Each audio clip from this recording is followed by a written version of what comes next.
Hi hello ಎಲ್ರಿಗೂ welcome back to my channel ಇದೆ. First time ನನ್ನ ಚಾನಲ್ ನೋಡ್ತಾ ಇದ್ದರೆ ಪ್ಲೀಸ್ ಸಬ್ಸ್ಕ್ರೈಬ್ ಮಾಡಿ, ಹಾಗೆ ಬೆಲ್ ಬಟನ್ನ ಕ್ಲಿಕ್ ಮಾಡಿ. ಪ್ರೇಮ ಕಾವ್ಯ ಸೀರಿಯಲಲ್ಲಿ ಏನಾಗ್ತಿದೆ ಅಂತ ನೋಡೋದಾದರೆ ಪ್ರೇಮ ಎಲ್ಲರ ಎದುರಿಗೂ ಕೂಡ ತನ್ನ ಗಂಡನ ಬಗ್ಗೆ ಹೊಗಳ್ತಾ ಇರ್ತಾಳೆ. ಹಾಗೆ ಗರುಡನು ಕೂಡ ಅಸಹ್ಯವಾಗಿ ಗರುಡ ಹೊಡಿತಾ ಇರೋದನ್ನು ಚಾಟಿ ಏಟಿಂದ ತಪ್ಪಿಸಿ, ಗರುಡ ನೀನು ಅವಳ ತಂಗಿ ಮುಟ್ಟಿದಿ ಅಂತ ನಿನ್ನೆ ಹಿಗ್ಗ ಮುಗ್ಗ ಚಚ್ಚಿದ್ದಾನೆ ನನ್ನ ಗಂಡ, ಆದರೆ ನೀನು ಮಾತ್ರ ಇಂಥ ಕೆಟ್ಟ ಬುದ್ಧಿ ಬಿಟ್ಟೇ ಇಲ್ಲ ಇನ್ನ ಅಂತ ಹೇಳ್ತಾ ಇರ್ತಾನೆ. ನನ್ನ ಗಂಡ ಶ್ರೀರಾಮಚಂದ್ರ ನನ್ನನ್ನೇ ಇವತ್ತಿಗೂ ಕೂಡ ಮುಟ್ಟೇ ಇಲ್ಲ, ನಾನು ಇನ್ನು ಬೇರೆ ಹುಡುಗಿಯವ್ರನ್ನ ಎಲ್ಲರನ್ನೂ ಮುಟ್ತಾನ, ಛೇ ಅಂತ ಕೆಲಸ ಮಾಡೋನೇ ಅಲ್ಲ ಅವನು, ಮಾದೇವ ಅಂದರೆ ಮಾದೇವ ಅವನು ಅಂತ ಹೇಳಿಬಿಡ್ತಾಳೆ. ಊರವ್ರ ಎದುರಿಗೆಲ್ಲ. ಹಾಗೆ ಇನ್ಸ್ಪೆಕ್ಟ್ರೆ ನೀವು ಕರ್ಕೊಂಡು ಹೋಗಿ ಅಂತ ಹೇಳಿದಾಗ ರಾಜು ಅವನು ಇನ್ಸ್ಪೆಕ್ಟರ್ ಇರ್ತಾನಲ್ಲ ಅವ್ನು ಕರ್ಕೊಂಡು ಹೋಗ್ತಾನೆ ಮಾದೇವನ್ನ.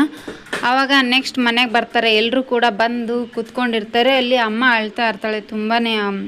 ಮಾದೇವ ಅವರಮ್ಮ, ಯಾಕೆ ಅಳ್ತಾ ಇದ್ದೀರಮ್ಮ, ನೀವು ನಿಮ್ಮ ಮಗ ಹೇಗೆ ಅಂತ ನಿಮಗೆ ಗೊತ್ತಿಲ್ವಾ, ಚಿಕ್ಕಂದಿರೋದ್ರಿಂದ ನೋಡಿದ್ದೀರ ನೀವು ನಿಮ್ಮ ಮಗ ಹೇಗೆ ಅನ್ನೋದು ನನಗಿನ್ನ ಚೆನ್ನಾಗಿ, ನಾನು ನಿನ್ನೆ ಮೊನ್ನೆ ಬಂದವಳು, ಆದರೆ ನೀವು ಸಣ್ಣದಿರೋದ್ರಿಂದ ಜೋಪಾನ ಮಾಡಿದ ನಿಮಗೆ ಗೊತ್ತಿಲ್ವಾ, ಆದರೆ ಒಂದು ಹೆಣ್ಣು ಮಗು ನನ್ನ ಶೀಲ ಹೋಯ್ತು ಅಂತ ಇಡೀ ಊರ ಮುಂದೆ ಹೇಗೆ ಹೇಳ್ತಾಳೆ ಅಂತ ಅಮ್ಮ ಹೇಳ್ತಾ ಇರ್ತಾಳೆ. ಆದರೆ ಕಾವ್ಯ, ಅಮ್ಮ ನನ್ನನ್ನೇ ಮುಟ್ತಾ ಇರೋನು ಇನ್ನೊಂದು ಹೆಣ್ಣು ಮುಟ್ತಾನಂತ ನನಗೆ ಮಾತ್ರ ನಂಬಕ್ಕೆ ಆಗ್ತಾ ಇಲ್ಲ ಅಂತೇಳ್ಬಿಟ್ಟು ಕಾವ್ಯ ಕೂಡ ಹೇಳ್ತಾ ಇರ್ತಾಳೆ. ಹಾಗೆ ರಾಜೇಶ್ವರಿ ಅವರು, ನೀ ಏನು ಹೇಳ್ತಾ ಒಂದು ಹುಡುಗಿ ಶೀಲ ಅಂದರೆ ಸುಮ್ಮನೆನಾ, ಸುಮ್ಮನಿರು ನೀ ಹೇಗಿದೆ, ನಿನ್ನ ಬುದ್ಧಿ ಹೇಗಿದೆ ಅಂತ ಎಲ್ಲ ಮನೆಯವ್ರಿಗೆಲ್ರಿಗೂ ಗೊತ್ತು, ಊರೇ ಬೆಂಕಿಯಲ್ಲಿ ತುಪ್ಪ ಹಾಕಕ್ಕೆ ಬರಬೇಡ, ನೀ ಹೇಗೆ ಅಂತ ನಮ್ಮ ಮನೆಯವ್ರಿಗೆಲ್ರಿಗೂ ಗೊತ್ತು, ಸುಮ್ಮನೆ ಇರು ನೀನು ಅಂತ ಹೇಳಿಬಿಟ್ಟು, ಅತ್ತೆ ಅದೇನಾದರೂ ಆಗಲಿ ಮಾದೇವನ್ನ ನಾನು ಬಿಡಿಸ್ಕೊಂಡು ಬಂದೇ ಬರ್ತೀನಿ ಅತ್ತೆ ಅಂತೇಳ್ಬಿಟ್ಟು ಅತ್ತೆಗೆ ಸಪೋರ್ಟ್ ಮಾಡ್ತಾಳೆ ಕಾವ್ಯ. ಅಲ್ಲಿ ನೋಡಿದ್ರೆ ಜೈಲಲ್ಲಿರೋ ಮಾದೇವ ಅಲ್ಲಿ ಇನ್ಸ್ಪೆಕ್ಟ್ರ್ ಹೇಳ್ತಾ ಇರ್ತಾನೆ, ನೀನು ಗಂಡಸೇ ಆಗಿದ್ದರೆ ಹೇಗೆಲ್ಲ ಮಾಡಿದ್ವು ಅಂತ ಕಂಡುಹಿಡಿಯೋ ಫಸ್ಟು ಅಂತೇಳ್ಬಿಟ್ಟು ಮಾದೇವ ಹೇಳ್ತಿರ್ತಾನೆ.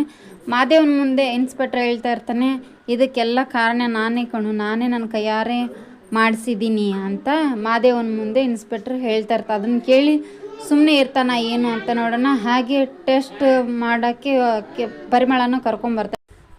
ಪರಿಮಳನ ಟೆಸ್ಟ್ ಮಾಡೋಕ್ಕೆ ಡಾಕ್ಟ್ರ್ ಹತ್ರ ರಿಪೋರ್ಟ್ ಬಂದ ನಂತರ ಮಾದೇವನ್ನ ಏನು ಮಾಡ್ತಾನೆ ಪೊಲೀಸ್ ಅಂತ ನೋಡೋಣ. ಇದೇ ಥರ ವೀಡಿಯೋಸ್ ನೋಡ್ತಾ ಇರಿ. Thank you for watching, keep support, thank you.